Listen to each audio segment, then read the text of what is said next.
Hello, welcome to Great Matt's Workshop. Today we're going to take a look at engineered hardwood flooring and how to cut holes and curves. Now let's start with a curve. Let's say I want to curve around a corner here. Start by marking your tile or marking your plank. One thing I did here that you should not do is I marked on the surface. Now with a pencil, luckily you can erase it. If you use something like a pen or something like that, you don't want to do that. But the other reason that you don't want to mark it on the surface is that you want your blade to come into the surface first and exit out the back side. With my jigsaw, you can see that the blades point upward. So it's going to pull towards the saw itself. The blades are going to pull towards the motor side of it. And so you're going to finish on the top, and that side is going to be more likely to have rough edges or splinter or fray or anything along those lines. So for the sake of showing a good demonstration, we're going to place our stencil in the corner there, and we're going to mark where we want to cut our curve. And then you can take that saw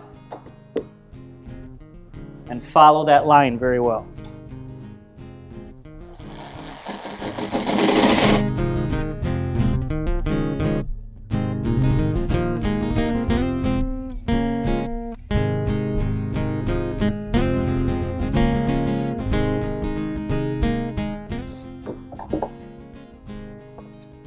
There you have your curve, and no splintering on the top.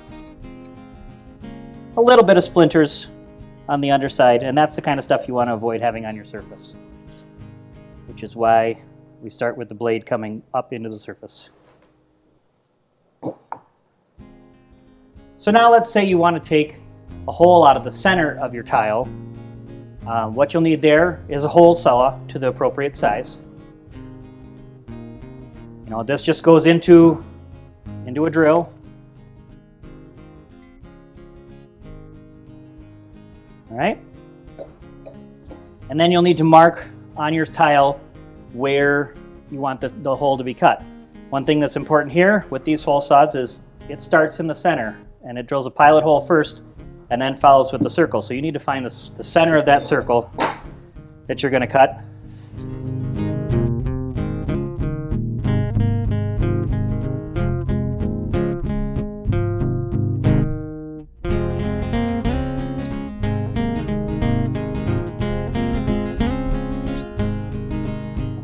So this is where I want the pilot hole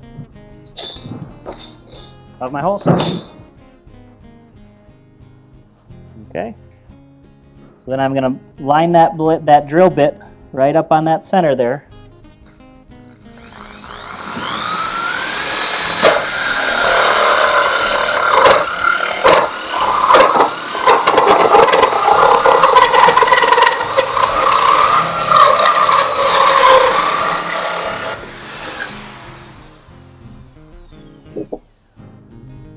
You see what I did there? I started on the bottom and splintered out the top. So, something to learn from.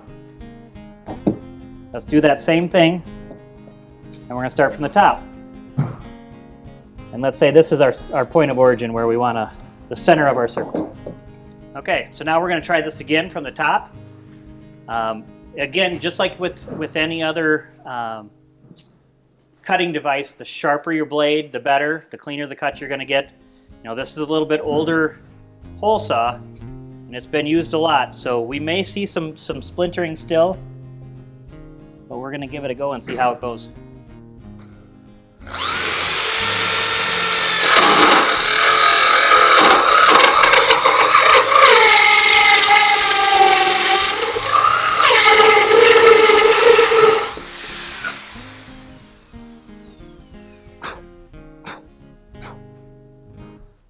There you can see the difference between when we started on the top and when we started on the bottom.